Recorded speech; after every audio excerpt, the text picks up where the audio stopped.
السلام عليكم ورحمة الله وبركاته. كم جبتن جالتهم توني كسوت تبتوني شامل channel هابي بقى جرات تنبل جين السلامة عندي خيسانو ما شاء الله نسنين جا أنا كسوت كما سيجرات برنوتا أجايباتي ولدي بنين جرا نمطن قافنا قافتنا كسمتي أكمتي أكا footoo teenya gaaraalii keessatti akkamitti akka dhuunfachuu dandeenyu aappii tokko malee akkamitti akka dhuunfachuu dandeenyu wal barsiifnaan isiniin jaabbala jeen islaamaa hundi keessanuu nu hojii turaan isiniin jaa inshaallah rabbi nu alaafisu nasmaani karaa chaanaalii keenya wajjiyaana karaa gaaraalii keenya yaana fakkeenyaaf yeroo maraa yoo asirra dhoynu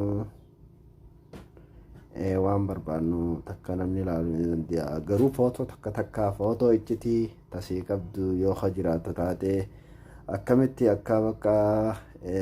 dhoofachuu dandeessu takka bakka osoo dila hin ta'in yoo feetellee dila akkaataatti dhoofachuu dandeessu akkaataatti dandeenyu wal barsiifnaan isiniin jaabbale jeen fayyaa nu hojii turaan isiniin jaa inshaallah. mana kana keessa seenaa hajidu halammaffaa kanarra albuus nu wajjoo kanarra seenaa eega kanatti ol seennee footoo fakkeenyaaf footoo takka mi'a dhoofachuu faduu tuqaa sadeen tunni jirti gamanarra tuqaa sadeen tanarra tuyna eega tuqaa tana sadeen yoo ta'e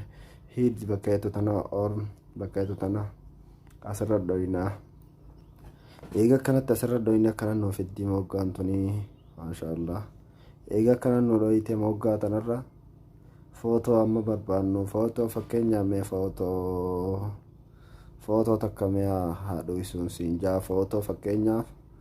footoo facebook jettu tanaaf itti daabdoo jettu tanaas ni ndoysame ni laala boodu wajji laallaa siin jaa sanis ni ndoysa ta facebook ta daabdoo jettu tanaas ni ndoysa tanallee ni ndoysame inshaallah mee akka sogooneeti wajjuma ilaalaa ibduu irraa deebi'a eega ibduu irraa deebi'a as keessa mee ilaalaa footoon san hin jirtu jechuudha asii tana bakka lachuutu hin jirtu footoon san footoon san lachuutu bakka tanatti mul'atu jechuudha hin jirtu jechuudha maashaallah wanni akkasii takkallee hin jirtu jechuudha.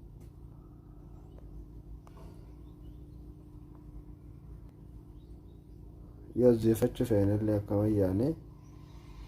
yoo deeffachuu feenillee waan akkuma tana dhoyne gubbaa tana dhoyne jamama kana deebifna asuma irraa banna jechuudha kun asuma irraa banna duuba deebina footoon san jirtu jechuudha asii tanarraa fi tana ilamee taf gubbarra jirtu tana fakkeenyaaf haadha isinu akkaataa isiniif itti galu waan soba osoo soban ta'e waan dhugaate jechuudha bareedan kiyya wajjuma ilaalaa wajji ilaalaa nasiniin jaa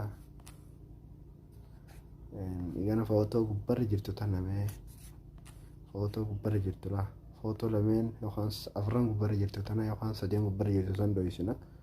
akkas goona tanalleen gubbarra jirti namakkaatti tunilleen gubbarra jirti akkasumatti taanilleen taa'ee maaleeti gubbarra jirtu takkaa taafee tunilleen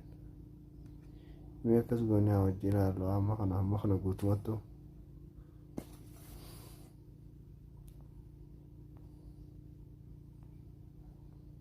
maashaallah takka hin jirtu jechuudha fakkeenyaaf footoo akkasitti gaaraalee keenya keessa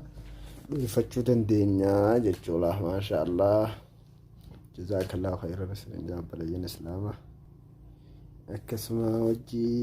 waa hunda barnoota adda addaa asitti wal barsiisuu ni dandeenya yoo rabbi jee rabbi haaju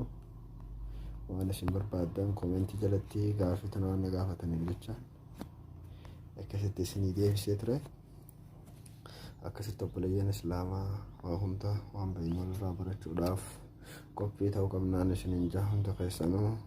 jazaakallahu khayran isiniin jaa jajjabaadhaan isiniin jaa inshaallah akkasumatti shaamee chaanaal aappii sheerii fi subscribe godhuun hin dagatinaa isiniin jaa obboleeyyan islaamaa bakka jirru waliif wal fayyannu isiniin jaa insha Allah. Jajjabaadhaan isiniin jaa hordoftoota kiyya jajjabaadhaa insha Allah. Jazakallahu khairan isiniin jaa hundi keessanuu bakka jirrutti jajjabaannu